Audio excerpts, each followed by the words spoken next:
100 में 90 शोषित हैं, शोषितों ने ललकारा है, और धन धरती और राजपाट में 90 भाग हमारा है। 10 का राज 90 पर नहीं चलेगा, नहीं चलेगा। ये 3 नारे बहुत इंपॉर्टेंट हैं। जिसकी इतनी संख्या भारी उसकी उतनी हिस्सेदारी। 100 में 90 शोषित हैं, शोषितों ने ललकारा है, और धन धरती और राजपाट में 90 भाग हमारा। 10 का शासन 90 पर नहीं चलेगा, नहीं चलेगा। शहीद आजम भगत सिंह को भी मैं आज याद करता हूं। मेरा जीवन भी उनके जैसा है कि उन्होंने भी लंबा समय जीवन में व्यतीत किया और मैंने भी एक लंबा समय जीवन में जेल में व्यतीत किया। उन्होंने भी एक लंबा समय जेल में व्यतीत किया और मैंने, और उन्होंने भी अपने जेल के जीवन में बहुत सारी किताबें पढ़ी और मैंने भी अपने जेल के जीवन में बहुत सारी किताबें पढ़ी। रोज सुबह से शाम तक मेरे पास सैकड़ों मैसेज आते हैं कि भैया इस मामले में हमें क्या करना है। तो जो मुझ पे भरोसा करते हैं वो शेड्यूल कास्ट की किसी जाति के लोग हों, शेड्यूल ट्राइब की किसी जाति के लोग हों, वो फिर मेरी बात को गौर से सुनेंगे। जिस दिन ये फैसला आया था उसी दिन हमने इस फैसले को समझते हुए अपनी बात को समाज के सामने रखा था, देश के सामने रखा था। कुछ जातियां जिनको अवसर नहीं मिला, जिनको देने की बात की गई है, उनमें खुशी की लहर। मैं पुनः इस बात को दोहरा रहा हूं, जिनको लग रहा है कि उनका कुछ चला जाएगा, उनमें डर की भावना है। और मैं ये भी स्पष्ट कह दूं अपनी बात को रखने से पहले कि अगर मैं आज ये कहूंगा कि हमें भाईचारा और इन सब चीजों का ध्यान हम लोग रख रहे हैं, तो भी शायद मेरी बात को उस तरह जिनके मनों में अपने आप फैसले बन गए वो नहीं हो सकते। इसलिए मैंने आपसे अपील की कि जो लोग मुझ में विश्वास रखते हैं, जो मुझसे प्यार करते हैं, जो भी हमारे में आजाद समाज पार्टी की आइडियोलॉजी को समझते हैं, इसमें काम करते हैं, वो ये भी समझते होंगे कभी हमने जाति के आधार पर संगठन में काम नहीं किया, और जब भी कभी अन्याय हुआ हमने जाति के आधार पर उस अन्याय को नहीं देखा। हमेशा शेड्यूल कास्ट के लोगों की, शेड्यूल ट्राइब के लोगों की, बैकवर्ड के लोगों की, माइनॉरिटी के लोगों की, देश की किसी बहन की, मजदूर की, किसान की आवाज उठाने के लिए हम लोग तैयार रहे। उसका आधार जाति नहीं था। तो जब मैं अपनी बात की शुरू कर रहा हूं तो मैं आपसे कहूंगा, शहीद आजम भगत सिंह ने एक बार कहा था कि किसी को मृत्यु दंड देने वाले जज,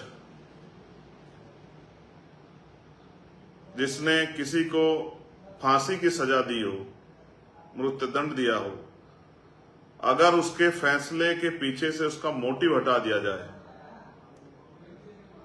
तो हत्या की सजा देने वाले जज में और सुपारी देके किसी की हत्या कराने वाले किसी दूसरे व्यक्ति में कोई फर्क नहीं रहता। दोनों हत्यारे के साथी होते हैं।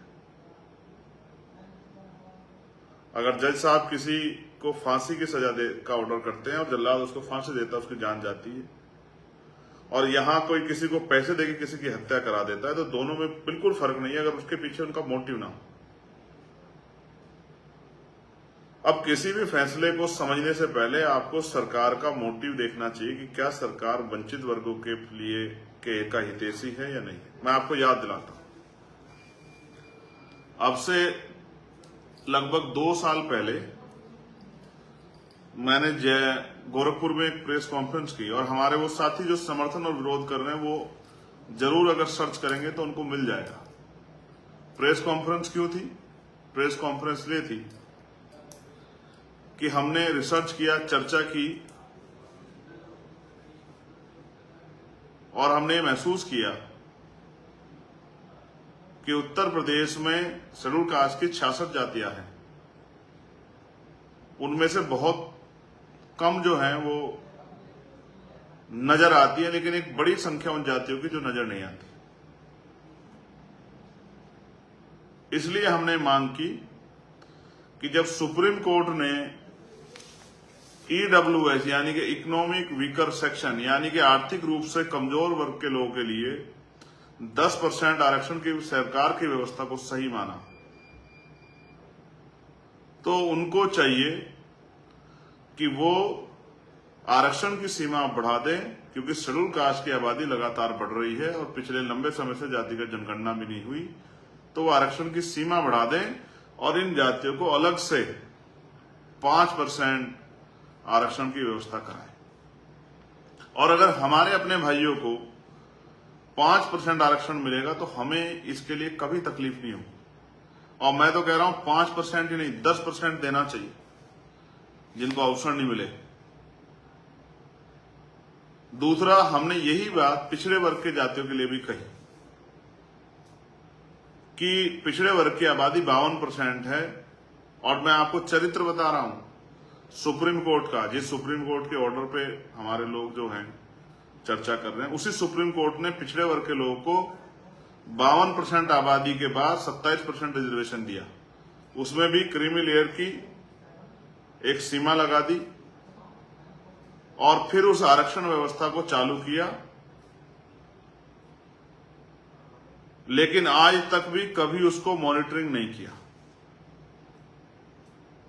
तो इसका जवाब मैं आगे आपको दूंगा कि क्या स्थिति है। तो इसलिए मैंने, क्योंकि आंकड़ों पे बहुत बात हो रही है, तो मैंने इसलिए कहा कि उन जातियों को भी, जो जातियों को अवसर नहीं मिला है, उनको भी 15%, जबकि बैठता तो 25% है, लेकिन 15% अतिरिक्त आरक्षण जो है 27% से अलग पिछड़े वर्ग की जातियों को, उन जातियों को जिनको अवसर नहीं मिला, उनको चिन्हित करके दिया जाए।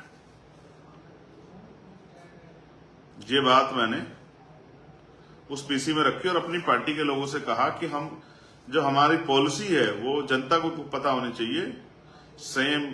समान एजुकेशन पॉलिसी, समान शिक्षा, समान चिकित्सा, सभी को न्याय की व्यवस्था समान रूप से, जो कि आज नहीं। एक गरीब आदमी हाईकोर्ट सुप्रीम कोर्ट नहीं जाता, लाखों रुपए लगते हैं। ये व्यवस्था, इस विषय पे मैंने अपने लोगों से ये अपील की, पार्टी के लोगों से, कि वो गांव-गांव जाके इसका प्रचार करें कि होना चाहिए। ये हमारी 1.5 साल 2 साल पहले जब इस पे कोई चर्चा नहीं होती, तब ये हमारी दृढ़ संकल्प और इच्छा शक्ति थी कि ये होना चाहिए, उन लोगों को लाभ मिलना चाहिए। और अब संख्या के आधार पर आरक्षण व्यवस्था कर देनी चाहिए, जिसकी जितनी संख्या उतना आरक्षण का लाभ उसको मिलना है, उतने लोग उनके प्रति तो उनका होना चाहिए। ये हमारा सामाजिक न्याय के प्रति हमारा दृढ़ संकल्प भी है और हम इसके प्रति, ये महापुरुषों की बात है, इसके प्रति हम लोग जो हैं मेंटली प्रिपेयर भी। साथ साथ अभी जब आपने मुझे पार्लियामेंट में सुना, जब ये ऑर्डर भी नहीं आया था, तो मैंने एक मांग की, जो मैंने प्राइवेट मेंबर बिल लाके की, पढ़े लिखे लोगों ने सुना होगा, कि निजी क्षेत्रों में, क्योंकि सरकारी नौकरियां लगभग खत्म हो गई है, सरकारी पूरा डिपार्टमेंट प्राइवेट कर दिया है, सरकार बड़े पैमाने पे लेटरल एंट्री कर रही है, संविदा है, आउटसोर्सिंग है, ठेकेदारी है, तो बड़े पैमाने पे सरकारी नौकरियां लगभग खत्म हो गई है। तो अब समय आ गया है कि निजी क्षेत्रों में आरक्षण की व्यवस्था SC, ST, OBC के लोगों को कराई जाए। ना मैंने किसी एक जाति की बात की, ना एक धर्म की बात की, मैंने SC, ST और OBC के लोगों के लिए बात की। ये मेरा सामाजिक न्याय के प्रति मेरा दृष्टिकोण है। शायद मेरी इतनी बड़ी मांग हमारे इतने बड़े SC, ST, OBC समाज को नहीं दी। ये मांग मैंने ना अपने परिवार के लिए की, ना जिस जाति में मैं जन्मा हूं उसके लिए की, ना ही सिर्फ शेड्यूल कास्ट के लिए की। ये मांग मैंने शेड्यूल कास्ट की सभी जातियों के लिए, शेड्यूल ट्राइब की सभी जातियों के लिए और बैकवर्ड OBC अन्य पिछड़ा वर्ग की जातियों के लिए भी की, क्योंकि मैं उनकी सामाजिक हैसियत को समझता हूं और उनकी जो आर्थिक जो असमानता का वो शिकार हो, इसको समझता हूं। अब सवाल ये है कि जो व्यवस्था में आरक्षण आपको मिला, वो मांगने से मिला या उसके लिए प्रयास करने पड़े? तो आपको ये समझना पड़ेगा कि बाबा साहब अम्बेडकर ने उसके लिए एक लड़ाई लड़ी। वो मांगने से इन सरकारों ने, इन लोगों ने खुश होकर आपको नहीं दिया, उसके लिए एक लड़ाई लड़नी पड़ी। पूना पैक्ट हुआ, कम्युनल अवार्ड हमसे छीना गया, तभी आरक्षण व्यवस्था हमारे लिए हुई।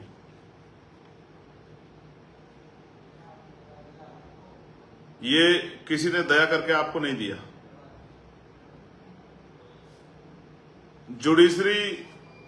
जिनको कहा जाता है कि वो न्यायप्रिय हैं, कभी उन्होंने जो एट्रोसिटी शेड्यूल कास्ट के लोगों पे होती है, कभी उन्होंने उसको स्वतः जो उसका संज्ञान नहीं लिया, जब तक वो बहुत बड़ा विषय नहीं होगा। और उसका उदाहरण मैं आपको बताता हूं कि जब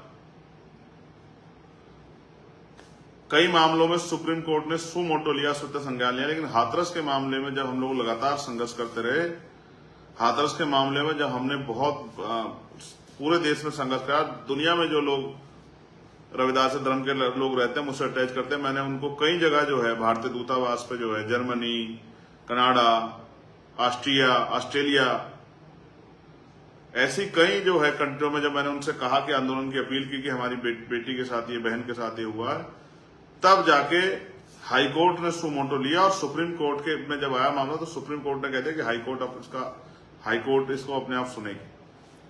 ये मैंने जुडिशरी का बताया। लेकिन सवाल ये है कि जुडिशरी में मैंने मांग की कि कॉलेजियम सिस्टम खत्म करके वहां भी SC ST OBC के लिए रिजर्वेशन की व्यवस्था कराई जाए, all India judicial service commission बनाए। वो वहां मैंने एक जाति के लिए मांग नहीं की, वहां भी मैंने SC ST OBC के लिए मांग की। और वहां तो मैंने सामान्य जाति के बच्चों के लिए भी की, क्योंकि वहां तो एक इस तरह का पिंजरा है कि उसमें कुछ ही परिवारों तक वो सीमित है, उससे नीचे नहीं जा सकते।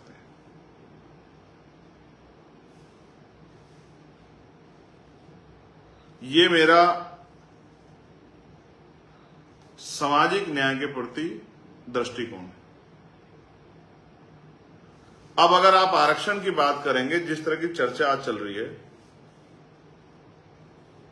तो मैं आपसे कहूंगा कि अगर सुप्रीम कोर्ट या सरकारें हमारे हितों के प्रति, हमारे अधिकारों के प्रति इतनी सचेत होती, तो अगर आंकड़ा आप उठा के देखोगे क्लास 1 से लेकर क्लास 4 तक का, तो 15% जो रिजर्वेशन शेड्यूल कास्ट के लोगों को मिला है, उनमें से अभी 4% के लगभग पूरा हुआ है। उनकी लगभग 11% सीटें, 4.25 के लगभग पूरा हुआ है। 10.75% सीटें उनकी अभी खाली हैं। जो सुप्रीम कोर्ट हमारी बहुत चिंता कर रहा है, उसने कभी इसकी जानकारी नहीं ली। और मैंने ये बात कही कि लक्ष्मणपुर बात है, एक घटना हुई थी बिहार में जिसमें 50 शेड्यूल कास्ट के लोगों की हत्या की गई थी। तलवार की नोक पर जो है महिलाओं के पेट चीरे गए थे। डिस्ट्रिक्ट कोर्ट ने बहुत सारे अपराधियों को, आरोपियों को सजा की आजीवन, और हाई कोर्ट ने उनको बरी कर दिया। कभी सुप्रीम कोर्ट ने सु मोटो लेके पूछने का काम नहीं किया कि 50-50 दलितों के हत्यारे कौन है, उनकी जांच होनी चाहिए, उनको सजा मिलनी चाहिए। और आज भी सीवर से लेके लाखों जो है महिलाओं के साथ रेप हत्याएं होती है, सीवर में जान जाती है। कभी भी सुप्रीम कोर्ट ने, NCRB का डाटा इतना है, तमाम जो है बजट और सब कुछ है, पुलिस है, सब कुछ है, सारे डाटा को देखते हुए आज तक भी सुप्रीम कोर्ट ने सु मोटो लेके ये सरकारों को टाइट नहीं किया कि भाई ये इस तरह से महिलाओं पे हिंसा, वो भी कमजोर वर्गों की महिलाओं पे हिंसा रोकें। और सुप्रीम कोर्ट ने कोई ऐसी डायरेक्शन भी नहीं दी कि जो जाति के आधार पर, धर्म के आधार पर छुआछूत हो रही है उसको भी रोका जाए। इसका उदाहरण मैं आपको बताता, मटकी छूने पर हत्या हुई, सुप्रीम कोर्ट ने कोई ऑर्डर नहीं पास किया। मुझे रखने पर हत्या हुई, आज भी बारात रोक दी जाती है। मंदिर जाने पे आज भी रोका जाता है, यहां तक कि राष्ट्रपति जी को भी रोका गया। इसलिए मैं कहता हूं जाति कभी नहीं जाती। कभी सुप्रीम कोर्ट ने सु मोटो नहीं लिया। इतना सुप्रीम कोर्ट आपके हितों के लिए चिंतित है। और 27% आरक्षण जो पिछड़े वर्ग को मिला है, उसमें से भी 6% पूरा हुआ है। 9% आरक्षण अभी तक उनका भी बैकलॉग आज तक पूरा नहीं हुआ। ये है स्थिति। हम इतने आगे बढ़ गए, आज हम क्रीमी लेयर की दशा में चले गए हैं। आंकड़े अगर सरकार जारी करेगी तो दूध का दूध, पानी का पानी हो जाएगा। जो अंतर विरोध आज आपस में हो गया है, वो अंतर विरोध भी लगभग काफी हद तक साफ हो जाएगा। मैं टिप्पणी नहीं करूंगा किसी पे, क्योंकि ये मेरा काम नहीं है। हम लोगों ने तो जब आंदोलन शुरू किया तो बहुजन समाज में भाईचारा पैदा करने के लिए किया, और लगातार हमने उसका प्रयास किया और शेड्यूल कास्ट की सभी जाति को बराबर की संख्या के आधार पर जितने लोग हमसे जुड़े उनको सम्मान भी दिया और प्रतिनिधित्व भी दिया, लीडरशिप भी उनकी तैयार की। लेकिन मैं आपको याद दिलाता हूं कि आरक्षण को समझने के लिए, आरक्षण से जो नियुक्ति निकलती है उसको समझने के लिए एक 13 पॉइंट रोस्टर का एक आंदोलन हुआ था, उसको भी समझना जरूरी है कि उसका इतने बड़े पैमाने पर इंटेलेक्चुअल्स में विरोध क्यों हुआ। 200 पॉइंट रोस्टर को खत्म करके 13 पॉइंट रोस्टर लाया गया, 13% रोस्टर। उसमें क्या था? उसका विरोध ये था कि रोस्टर में 7वीं जो है नौकरी शेड्यूल कास्ट के लिए आती है परसेंटेज के आधार पर। और फिर सरकारों ने क्या किया, पहले पूरे यूनिवर्सिटी को डिपार्टमेंट बनाया जाता था, लेकिन यूनिट बनाया जाता था। फिर उन्होंने जो डिपार्टमेंट है छोटे छोटे अलग अलग भाग के, उनको उन्होंने यूनिट बनाना शुरू किया। जैसे सोचिए पूरी यूनिवर्सिटी में 100 नौकरी आई तो 100 नौकरियों के आधार पर शेड्यूल कास्ट के लोगों को हिस्सेदारी मिलेगी, बैकवर्ड के लोगों को हिस्सेदारी मिलेगी। लेकिन जब जो नहीं देना चाहते उन्होंने ये किया कि उन्होंने 13 पॉइंट रोस्टर लाए और उसके अकॉर्डिंग जो है अगर 5 नौकरी आएगी किसी विभाग में, 5 वैकेंसी आएंगी तो 5 में तो रोस्टर में आता ही नहीं शेड्यूल कास्ट, तो एक भी नौकरी शेड्यूल कास्ट के लोगों को नहीं मिलेगी, चाहे ईडब्ल्यूएस के जरिए भरी जाए चाहे सामान्य जाति के लोगों को भरी जाए। लेकिन सुप्रीम कोर्ट ने इतना बड़ा हमला हमारे आरक्षण पर हुआ, कभी सुमोटो नहीं लिया। ये मैंने आपको बताया कि चरित्र क्या है सुप्रीम कोर्ट का और सरकारों का आपके प्रति। और बुरा मत मानिए, याद कीजिए आपसे कौन कितना प्रेम करता है। जब हाथरस की बेटी का विषय आया था, ये मैं इसलिए याद दिला रहा हूं कि हमारे लोगों को याद होना चाहिए, इस पूरे शेड्यूल कास्ट के लोगों को, तो भारतीय जनता पार्टी का एक भी मेंबर ऑफ पार्लियामेंट, एक भी मिनिस्टर आप उसके लिए ट्वीट नहीं कर पाया है और सब लोगों ने उस बेटी का चरित्र हनन मिलकर करने का प्रयास किया। यहां तक कि जो सिटिंग एमपी थे वो भी अपराधियों के पक्ष में खड़े।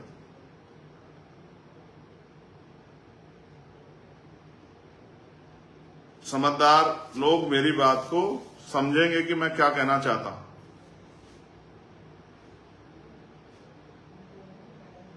कौन किसका कितना हितैषी है, कौन किसको कितना प्रेम करता है, कौन किससे कितना जो है, कौन किसको कहां देखना चाहता है, कौन किसका कितना सहयोग करना चाहता है। पिछले नेताओं का मैं टिप्पणी नहीं करूंगा, मैं अपने बारे में आज आपसे कहूंगा। आज जो स्थिति उस मामले को देखते हैं, सुप्रीम कोर्ट का ऑर्डर आया वर्गीकरण और क्रीमी लेयर, और एक जज साहब तो और आगे निकले, कहा कि एक बार जिसके बच्चे को मिल जाएगा उसको दोबारा नहीं मिलेगा।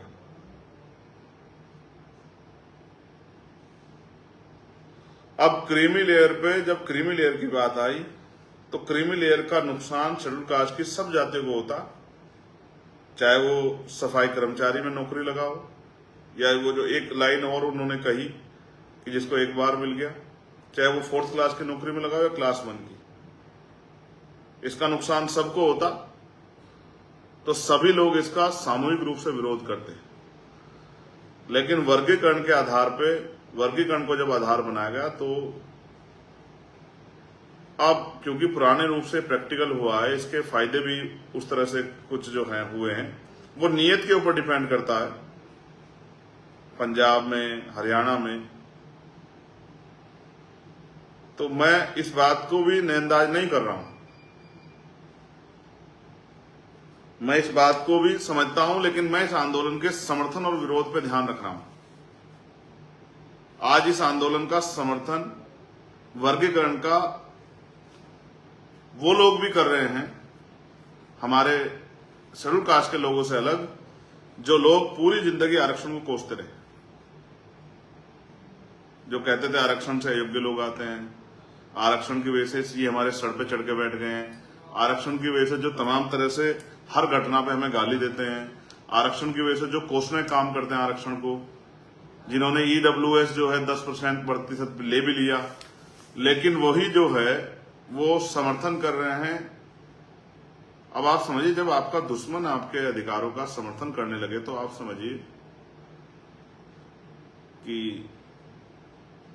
क्या हो रहा है। जिन लोगों ने पूरी जिंदगी, जिनकी संतानों ने, उनके बड़ों ने, जिन्होंने कैंपेन चलाए, जिन्होंने बड़ी बड़ी सभाएं करके कहा कि आरक्षण की नसबंदी करनी चाहिए, आरक्षण खत्म कर देना चाहिए, आरक्षण आर्थिक आधार पर होना चाहिए, वही लोग जो हैं आज आरक्षण का समर्थन करके हमारे भाइयों को के बीच में जा रहे हैं, भाइयों से बात कर रहे हैं कि भाई हम आपके हितैषी हैं, आपको मिलना चाहिए। अब इसका जो मुझे नुकसान समझ आता है उसको भी समझिए मेरी भाषा में। इसके लिए सुप्रीम कोर्ट ने स्टेट को पावर दे दी कि स्टेट कर सकती है, लेकिन उसके साथ एक बीच में एक पेच भी लगा दिया कि बिना आंकड़ा जुटाए नहीं कर सकती।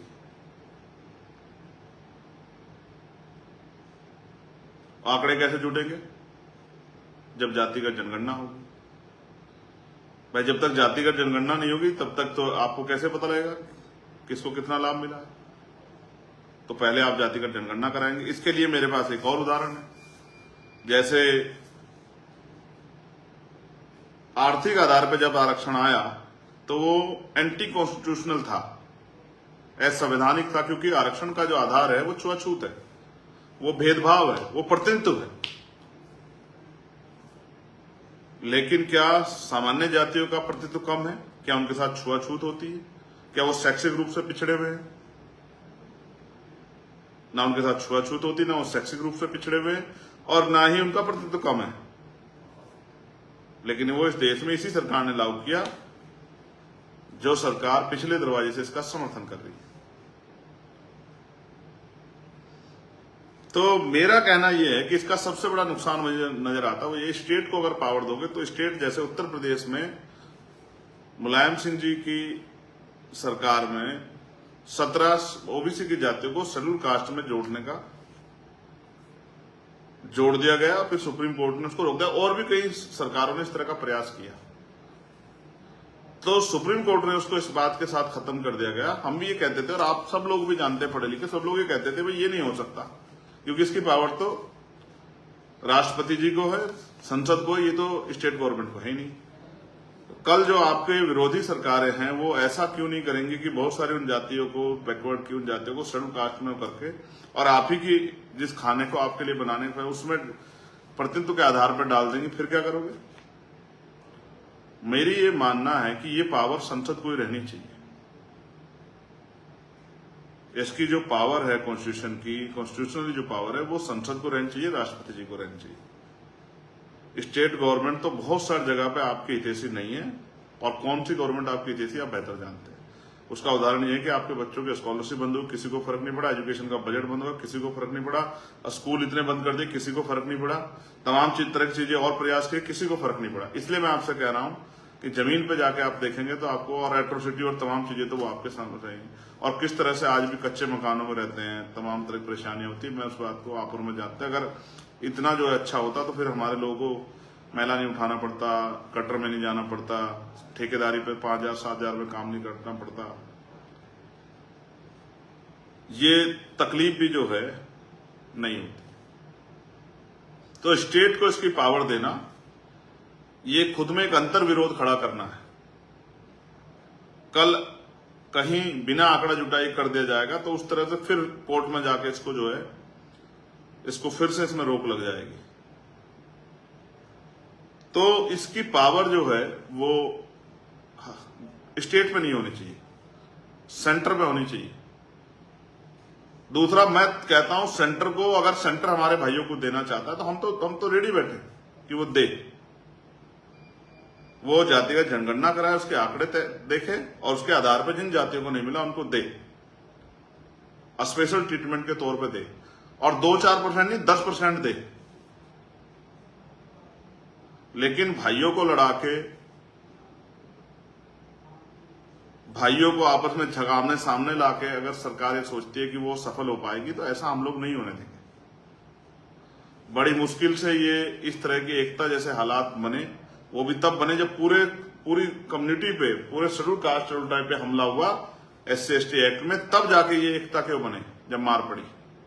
उससे पहले भी बहुत एकजुट नहीं थे, लेकिन उस दिन एहसास हुआ कि हम एक ही परिवार है। तो मैं तो कह रहा हूं, अगर सरकार देना चाहती है आंकड़े जुटाए, जातिगत जनगणना कराए और 10% कम से कम जो है हमारे उन भाइयों को जिनको अवसर नहीं मिला उनको दे। हम तो सामाजिक न्याय के सबसे बड़े समर्थक हैं। आप जल्दी से जातिगत जनगणना, आप देखिए सरकार जातिगत जनगणना करा सकती है नहीं करा सकती है, ये आपके और मेरे सामने है। इसमें आपको पता लग जाएगा कि कौन सी पार्टी जातिगत जनगणना की हितैषी। भाई बिना जातिगत जनगणना कराए कैसे करा दो? ये तो सुप्रीम कोर्ट ने उसमें लगाया कि जातिगत आंकड़े जो इकट्ठा करे और आंकड़े इकट्ठा करके फिर करे। तो मैं तो कह रहा हूं सरकार जातिगत जनगणना कराए। हम तो इस बात को मानते हैं कि जातिगत जनगणना हो, सब कुछ ओपन हो, दूध का दूध पानी का पानी हो जाए, जिसको इतना मिला सब पता लग जाए। क्या 15% पूरा हुआ आज तक, ये भी जानकारी हो जाए। तो ये जो भ्रम फैलाया गया है, तब जैसे कहा जा रहा है कि किन जातियों ने ज्यादा खा लिया वो कर लिया, तो मैं मानता अगर 15% उन जातियों के पास 15% पूरा मिल रहा होता और उनमें वही जातियां होती तो मैं मान लेता कि भाई वो ज्यादा खा रहे हैं। लेकिन जब पूरा ही 4% हो रहा है, 5% तक पहुंच रहा है, तो 9% उसमें जब अपने लोग जो हैं वो भरे जा रहे हैं, क्योंकि बैकलॉग तो लगातार धीरे धीरे पूरा कर रही है सरकार, ईडब्ल्यूएस और तमाम तरह के जरिए। तो इसलिए ये आधार जो है वो निरर्थक हो जाता है जब मैं इसको देखता हूं। दूसरा, अब उकसाने वाली बातें कही जा रही हैं एक दूसरे को, मैं उन पर भी टिप्पणी करूंगा जो कह रहे हैं कि भाई जो वंचित वर्ग की जातियां वो हैं कि भाई इनमें पढ़े लिखे लोग नहीं है, ये नहीं है, वो नहीं है, एजुकेशन स्वीकार नहीं किया। तो भाई एजुकेशन स्वीकार नहीं किया, आपने कितने लोगों के हाथ जाके पकड़े? कितने लोगों के लिए स्कूल खोले? कितने लोगों के लिए कॉलेज खोले? कितने लोगों के लिए कोचिंग सेंटर खोले? कितने लोगों को बराबर बिठा के पढ़ाना सिखाया कि आप वर्ग बन पाए? बाबा साहब तो आपको शेड्यूल कास्ट बना के क्या आप वर्ग बन पाए? क्या आपने रोटी बेटी का रिश्ता किया?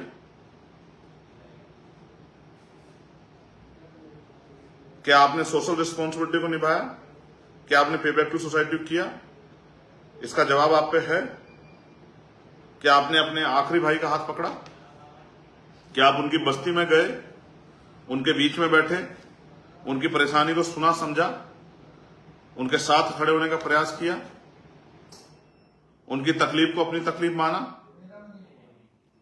तो जब आप इसको देखोगे तो आपको समझ आएगा हमने तो ये काम किया है। हमारी लीडरशिप ये बात जानती, लोग हमारा करैक्टर इस मामले में जानते हैं, हमारा कार्य जानते हैं, लेकिन और किसी संगठन में इतनी हिम्मत नहीं हो पाई कि वो अपनी जाति से बाहर निकल के इस काम को कर पाता। तो इसलिए मैं कह रहा हूं कि बहुत सारी साजिशें हो सकती हैं। आपको एक दूसरे भाई के आमने सामने कर दे जाए, उसमें उधर से कुछ सरकार के लोग, विरोधी लोग, अन्य संगठन लोग घुस के हमला एक दूसरे के साथ खड़े पे हमला कर दें। ऐसी स्थिति हो जाए कि एक लंबी खाई खिंच जाए, इतनी लंबी खाई खिंच जाए कि भाई भाई की शक्ल ना दिखे, भाई भाई को विरोधी समझ बैठे। हमें तो अवसर नहीं मिला, लेकिन जब हमें अवसर मिलेगा तो हम तो खुद करके दिखाएंगे कि किस तरह से अपने भाई को जो हासिल है उसको अपने बराबर में लेके आ जाता। हमें तो अवसर नहीं मिला है, हम तो कोशिश कर रहे हैं। हम तो कोशिश करके प्रयास कर रहे हैं कि अगर हमें मौका मिले, और इसके लिए हम राजनीतिक शक्ति इकट्ठा कर रहे हैं, तो हम ये करके दिखाएं। हम अपने भाइयों के बीच में बंटवारा ना करें, लेकिन जो विरोधियों ने हमारा छीन रखा अधिकार, जिसपे हमारा अधिकार बैठता है, जिसपे हमारी हिस्सेदारी बैठते हैं, हम उनसे अपने भाइयों के पास तक अधिकार पहुंचाने का काम करें, ना कि अपने भाइयों में बंदर बांट करके उनको लड़ाने का काम करें। ये काम तो विरोधियों का है, वो अपना काम कर रही है। अब बड़ा सवाल ये आया था कि अभी हरियाणा का चुनाव आज अनाउंस हो गया। मुझे एहसास था, मैंने इसलिए आज का दिन का लाइव रखा था। तो हरियाणा में अब क्या, अब आचार संहिता लग गई, अब कुछ हो नहीं सकता है, मगर आपस में एक दीवार तो खड़ी कर दी गई। वो जो एकता आपकी बनी थी उसको तोड़ने के लिए।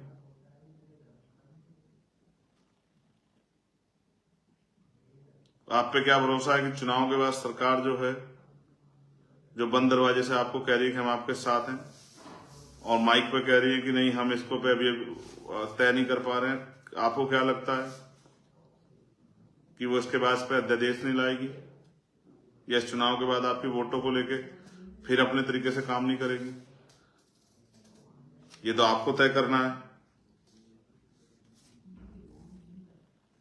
मैं मानता हूं और मेरी समझ में जहां तक आया है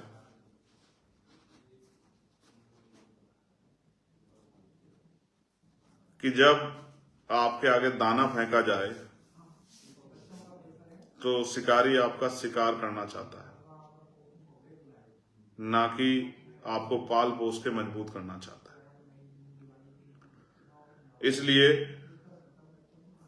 मैं समाज से कहूंगा, अपने शेड्यूल कास्ट शेड्यूल ट्राइब के हर भाई से, कि वो एक दूसरे पे टिप्पणी ना करें, एक दूसरे को बुरा ना कहें और अपने अपने अधिकारों के प्रति संवैधानिक मर्यादाओं में जो संघर्ष वो कर रहे हैं उसको करते रहे। दूसरा, आजाद समाज पार्टी, भीम आर्मी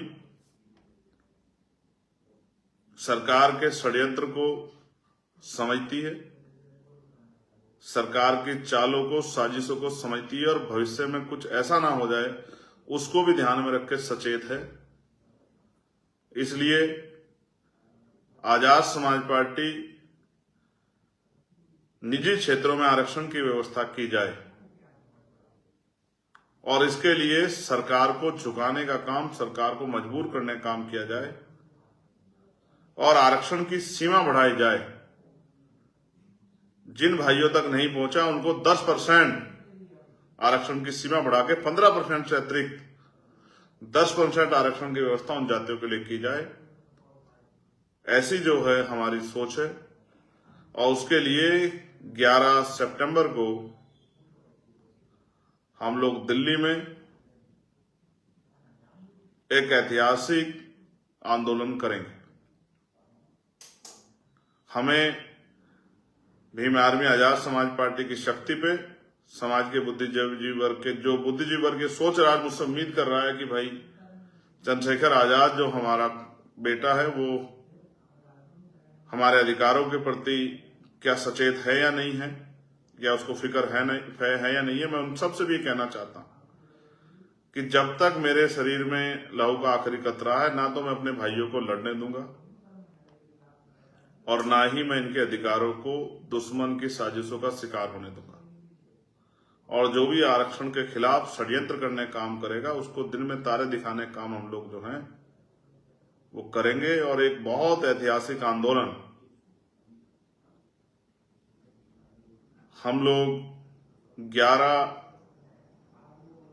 सितंबर को दिल्ली में करेंगे। ये खेल बहुत हो गया कि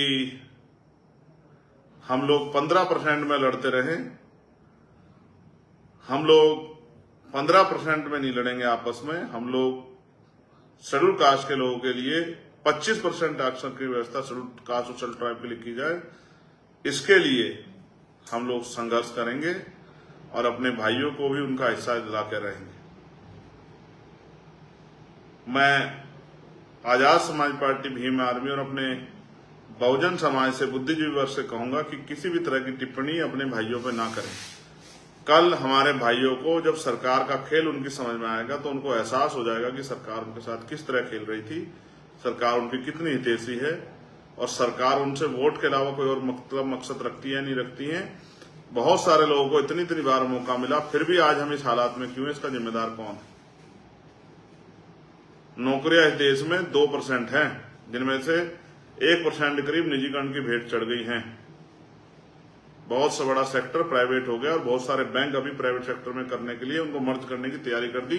बहुत सारे स्कूल बंद हो रहे हैं। आने वाले समय में कोई कहीं किसी डिपार्टमेंट में सरकारी नौकरी बचेगी, सब सेक्टर प्राइवेट हो जाएगा। तब आपके बच्चे क्या करेंगे, मुझे इस बात की भी चिंता है।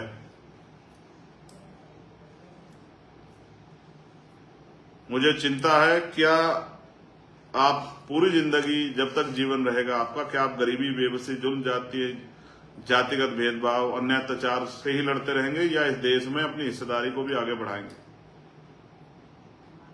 मैं फिर विश्वास दिलाता हूं, जो लोग मुझ पर भरोसा करते हैं भीम आर्मी आजाद समाज पार्टी पर, एक कार्यकर्ता होने के नाते आजाद समाज पार्टी भीम आर्मी का मैं वचन देकर कहता हूं कि मैं अपने लोगों के हितों के से किसी भी तरह का समझौता बर्दाश्त नहीं करूंगा और किसी भी तरह से अपने लोगों के हितों को दुश्मन को छीनने नहीं दूंगा।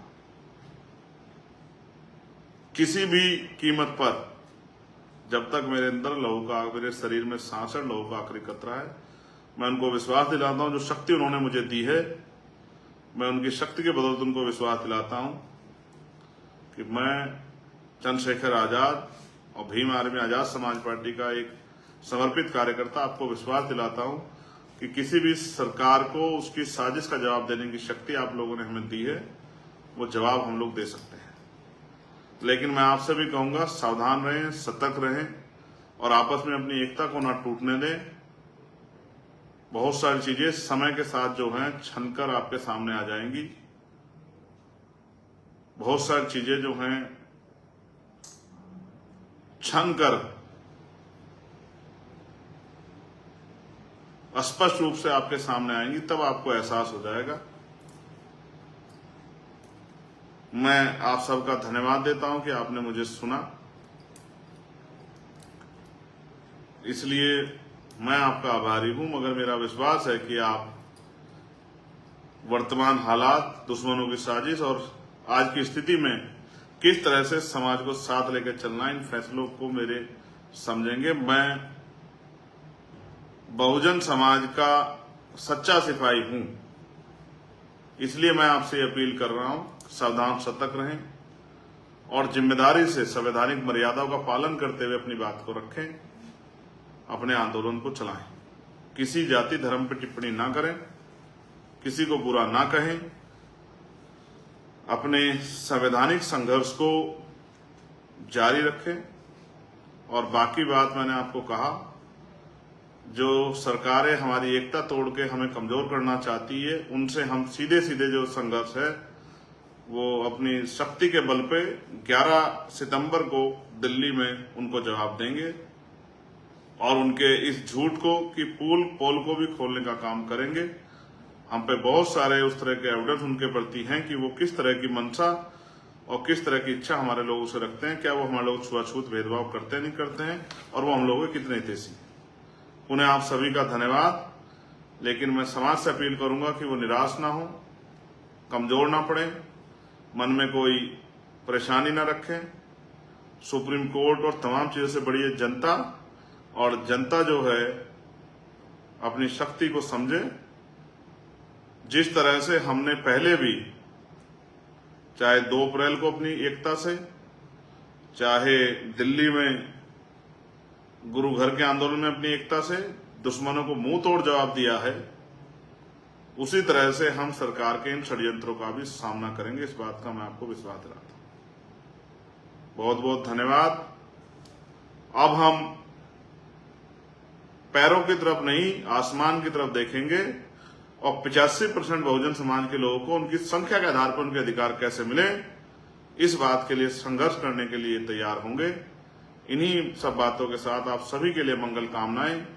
जय भीम, जय भारत, जय संविधान, जय मंडल, जय जोहार। आप सभी के लिए मंगल कामनाएं और आप सभी के लिए जो है मेरा प्यार और सहयोग। धन्यवाद।